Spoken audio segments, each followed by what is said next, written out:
Hi, இன்றைக்கி நம்ம பார்க்க போகிறது தைப்பூசம் 2026 முருகரை வழிபடும் முறை மற்றும் நேரம்.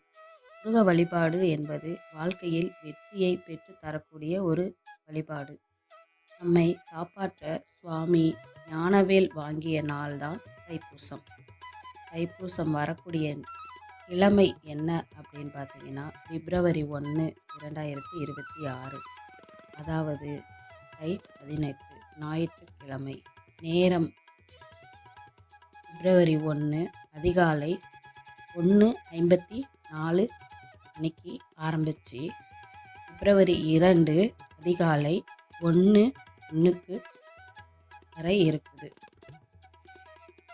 ஞாயிற்றுக்கிழமை முழுவதும் பௌர்ணமி திதி மற்றும் பூச நட்சத்திரம் உள்ளது. அந்த நேரத்தில் நம்ம என்ன செய்யலாம் அப்படின்னு பார்த்தீங்கன்னா, முருகர் படத்துக்கு செவ்வரளி மாலை அணிவிக்கலாம். முருகரோட சிலை, வேல் இருந்தால் சந்தன குங்குமம் இட்டு மலர்கள் சாத்தி அலங்கரித்து கொண்டு முருகரை ஆராதனை செய்யலாம். அப்படி நம்ம செய்யும்போது முருகர்கிட்ட நம்ம என்னென்ன கேட்டாலும் அவர் நமக்கு கண்டிப்பாக தருவார், செஞ்சு தருவார். பூக்களால் என்னென்ன பூக்கள், செவ்வரளி பூக்கள், செவ்வந்தி பூ, துளசி, இது எல்லாமே அவருக்கு உகந்த பூக்கள். நைவேத்தியம் அப்படின்னு பார்த்தீங்கன்னா தேன் வைக்கலாம், தினை மாவு வைக்கலாம், தயிர் சாதம் வைக்கலாம். இது எல்லாமே அவருக்கு பிடித்தமான ஒன்று. தீபம் போடும்போது சட்கோண கோலம் போட்டு 6 நெய் விளக்கு ஏற்றணும். சரவணபவ அப்படிங்கிற அந்த மந்திரத்தை எழுதணும். வேல் பூஜை செஞ்சு வேல் மாறல் படிக்கணும். அர்ச்சனை செய்யும்போது செவ்வரளி பூக்களால் 108 தடவை ஓம் சரவணபவ நமக அப்படிங்கிறத சொல்லி 108 தடவை நம்ம அர்ச்சனை செய்யும்போது முருகரே இறங்கி வந்து நம்ம என்ன கேட்டாலும் அதை நிறைவேற்றி கொடுப்பார்.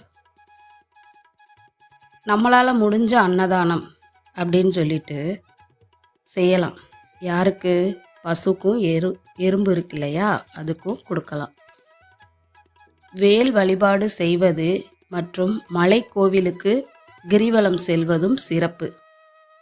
இந்த பூஜையெல்லாம் செய்வதால் நமக்கு என்ன பலன் கிடைக்கும் அப்படின்னு பார்த்தீங்கன்னா, குழந்தை பாக்கியம் இல்லாதவங்களுக்கு குழந்தை பாக்கியம், திருமண தடை.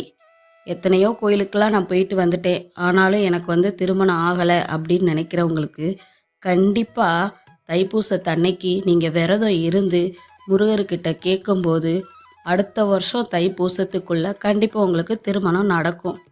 எவ்வளோ பெரிய நோய், தீராத நோயாக இருந்தாலும் கூட தைப்பூசத்தன்னைக்கு நம்ம அவர்கிட்ட கேட்கும்போது அந்த நோயும் நம்மளை விட்டு விலகி போயிடும்.